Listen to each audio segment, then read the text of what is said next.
Bismillahirrahmanirrahim.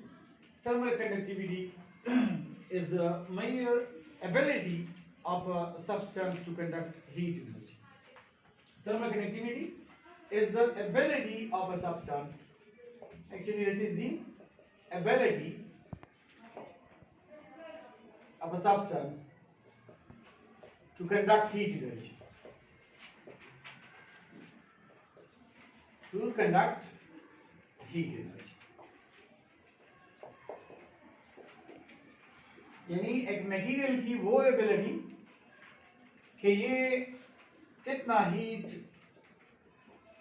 Conduct कर सकता है, इससे heat flow, rate of heat flow इससे ज्यादा हो रही है या कम हो रही है.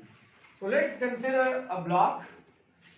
We have a block or slab, one end of which is in a hot junction, and the other end of the block is in the cool junction.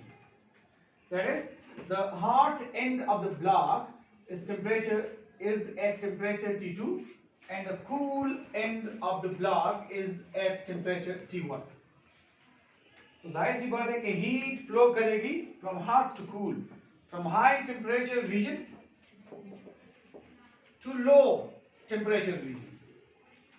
Experiments have shown that the rate of heat flow is directly proportional to the temperature difference.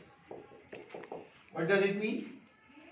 कि जितना hot और cool end के दरमियान temperature का फर्क होगा उतनी ही ज्यादा heat rate of flow of heat होगी.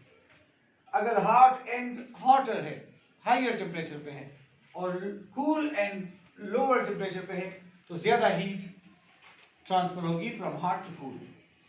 यानी ये slab जो है, ये block, ये ज्यादा हीट कंडक्ट करेगी इस सूरत में. अगर इस स्लैब के दोनों एंड्स के टेम्परेचर का डिफरेंस ज्यादा है तो इससे ज्यादा rate of flow of heat होगी, और वाइस वर्सा. अगर टेम्परेचर का फर्क कम है, डिफरेंस कम है, तो rate of flow of heat कम होगी. दूसरा जो फैक्टर है जिस पर rate of flow of heat depend करती है वो है it is directly proportional to the area of the slab, area of the block. Let's suppose we have a conducting block, conducting slab, और इसका एरिया बहुत ज्यादा है. So larger the area, more will be the rate of flow of heat. अगर इसका area ज्यादा है तो ज्यादा हीट कंडक्ट करने की सलाहियत रखता है. क्लियर है? तीसरा जो फैक्टर है, rate of flow of heat is inversely proportional to the length of the slab. अगर इस मटेरियल का लेंथ अगर इसकी ज्यादा है तो इसमें हीट एब्जॉर्प्शन कम होगी, क्योंकि असल में हीट एब्जॉर्प्शन होगी ज्यादा, लेकिन इसमें पार्टिकल बहुत ज्यादा है तो वो हीट डिस्ट्रीब्यूट होगी पार्टिकल्स पे. फॉर एग्जांपल, ये अगर 10 एटम से बना है और आप इसे 100 जॉल हीट ट्रांसफर कर रहे हैं तो हर एटम को कितनी जॉल हीट मिलेगी? 10 जॉल. लेकिन अगर ये इसकी लेंथ ज्यादा है और ये 100 एटम से बना है तो फिर 100 जॉल हीट में हर एटम को कितनी हीट मिलेगी? 1 जॉल. So greater the length laser will be the rate of flow of heat. है ना? अगर लेंथ ज्यादा है, फॉर एग्जांपल इसकी मिसाल ऐसी है, आपने एक स्टील रॉड पकड़ा है हाथ में इतना सा, और इसका दूसरा सिरा आग में रखे, तो आप बहुत जल्द ये इतना गर्म हो जाएगा कि आप इसे पकड़ नहीं सकेंगे. लेकिन अगर आपने एक लेंथी स्टील रॉड हाथ में पकड़ी है, इसकी लेंथ वहां तक है, तो फिर तो बहुत ज्यादा देर बाद यहाँ तक हीट आएगी ना. तो लेंथ के साथ इसकी इनवर्स रिलेशन है. क्लियर है? लेंथ अगर ज्यादा है तो rate of flow of heat कम होगी, और वाइस वर्सा. लेंथ अगर कम है तो rate of flow of heat ज्यादा होगी. नाउ कंबाइनिंग, नजर आ रहा है? You 1, 2 and 3 we get, अगर हम 1, 2, 3 को कंबाइन करें तो क्या आएगा? del Q by T is proportional to A del T by L. इन सब को कंबाइन करें तो देखिए, लेफ्ट हैंड साइड को कॉमन ले लें, प्रोपोर्शनलिटी साइन को कॉमन ले लें, और अनकॉमन चीजें सारी की सारी लिख लें. सही है? Now to change proportionality into equality, we get a constant, and here the constant is K, and this K is called thermal conductivity. This K is called thermal conductivity. Yani, thermal conductivity is the measure of ability of a material to conduct heat energy. इस K के जरिए हम material का अंदाजा लगाएंगे कि ये material ज्यादा हीट कंडक्ट करने की सलाहियत रखता है या कम हीट कंडक्ट करने की सलाहियत रखता है. समझ आ रही है? देखिए, प्रोपोर्शनलिटी को हमने कंबाइन कर लिया. फिर जब हम प्रोपोर्शनलिटी साइन को चेंज करेंगे तो इक्वलिटी साइन आएगा और कांस्टेंट आएगा. कांस्टेंट यहाँ पे K है और इस K का नाम है thermal conductivity. So through K we can know about the material how much heat is conducted through it.